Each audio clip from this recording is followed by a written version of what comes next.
Agora você ouve Crônicas de um Cidadão Comum, com Celso Brasil.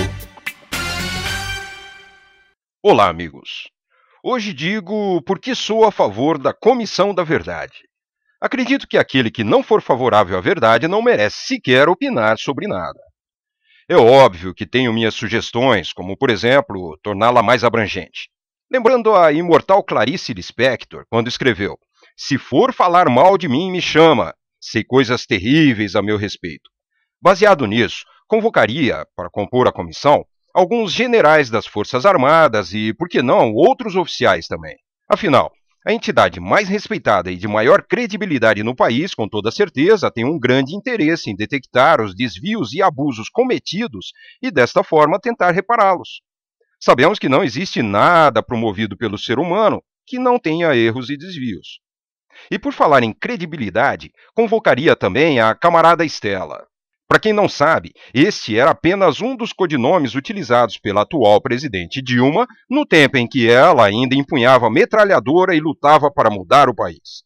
Justifico essa sugestão de inclusão pelo fato de não haver nenhuma tortura ou abusos até que ela e suas organizações nada governamentais começassem a atuar. Como sabemos, ela e seus companheiros de guerrilha armada, classificados como terroristas naquela época, explodiam aeroportos com carro-bomba, assaltavam bancos, sequestravam e matavam diplomatas, sequestravam aviões, torturavam civis e matavam, é claro, sem querer, aqueles que estavam por perto durante as infindáveis ações armadas durante o ativismo. Um ativismo com o objetivo de implantar um novo regime no Brasil, o comunismo, etapa final do socialismo. Ela e seus companheiros poderiam debater o tema abertamente. Afinal, as Forças Armadas prejudicaram sua tão nobre tentativa de comunização do país.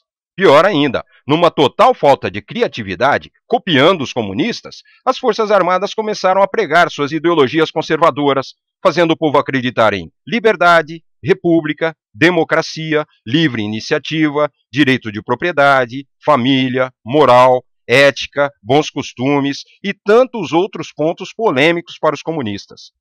Os militares e os conservadores da época chegaram ao cúmulo de mostrar ao povo que o comunismo não deu certo em toda a história da sua existência, que os países que implantaram esse revolucionário regime acabaram empobrecendo, levando o povo à miséria, o país ao desabastecimento e isolamento total, perdendo competitividade no mercado mundial e, em meio a tudo isso, acabaram por enfrentar uma ferrenha ditadura para conter a população.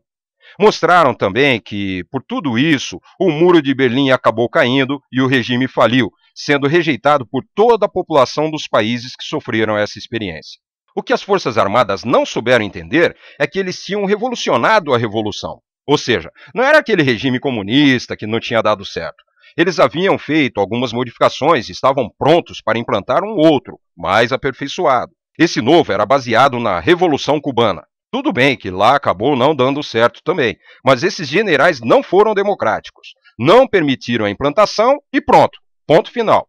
Isso é liberdade? Ora, naquela época eles nem sabiam se ia dar certo ou não. Eles ainda não sabiam que Cuba cairia na miséria absoluta, não sabiam que em Cuba não existiria mais emprego formal, e que o maior sonho do cubano seria fugir, nem que fosse a nado, enfrentando tubarões famintos para fugir do inferno que acabou virando aquilo. Os conservadores brasileiros não deram chance e continuaram pregando e difundindo a democracia, com aquele papo de liberdade, república, livre mercado, escola pública oferecendo ensino infinitamente superior que as escolas particulares, segurança pública, etc.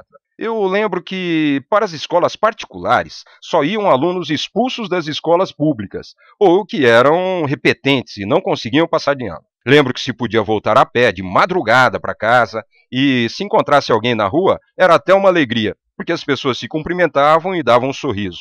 O povo brasileiro, em 1964, saiu às ruas, chamando a intervenção das Forças Armadas com medo do regime comunista, porque naquela época a informação fluía livremente, embora não dispuséssemos de todo o recurso de comunicação disponível hoje. Resultado: as Forças Armadas, por força da Constituição Federal, foram obrigadas a intervir, porque a Carta Magna reza que o povo é soberano e manda mais que presidente em exercício. E assim tomaram o poder, para atender à exigência da população. Aliás, você sabia que as mulheres, na verdade, é que tomaram a iniciativa de sair às ruas? Tinha que ser, isso é coisa de mulher mesmo. E os homens foram nesse embalo. Acabou que toda a população embarcou nessa. Voltando aos acontecimentos da época. O libertador Fidel fez Cuba sucumbir na miséria. E o coitado se desesperou tanto que acabou fuzilando milhares de civis no paredão. Tudo por causa do tio Sam que o desequilibrou. Até hoje o pobre Fidel continua transtornado. E pior, acabou passando o transtorno para o irmão Raul. Olha só o que o tio Sam é capaz de fazer com o país. Depois da camarada Estela, a presidente Dilma, lutar tanto, sacrificar tantas vidas inocentes pela causa revolucionária, ficou escondida por anos, sem poder aparecer e explicar exatamente o que queria e como queria. O transtorno foi tão humilhante que até hoje ela não disse por onde andou. Por sorte, entre todas as peripécias, ela havia coordenado o assalto ao cofre do Adhemar de Barros, que rendeu 2,5 milhões de dólares. E o dólar, na época, valia muito, mas muito mais que hoje, além dos assaltos a bancos. Esta renda extra ajudou a camarada Estela, Dilma, e seus companheiros a se manterem por um bom tempo. Do contrário, os pobres coitados teriam morrido de fome ou passado por sérios apertos financeiros. Porque as Forças Armadas não ajudaram, não. Foi tudo com o esforço dela e dos amigos que, previdentes, tinham juntado essa grana. Olha, foi tanta injustiça que nem gosto de lembrar. Enfim, por isso sou favorável a essa Comissão da Verdade. Tenho muito mais sugestões, é claro, mas creio que só isso já justifica a minha afirmativa e paro por aqui. Eu precisaria falar mais para convencer que estou certo. Qualquer dúvida, posso voltar depois para esclarecer, ok? Até a próxima! Crônicas de um Cidadão Comum, com Celso Brasil.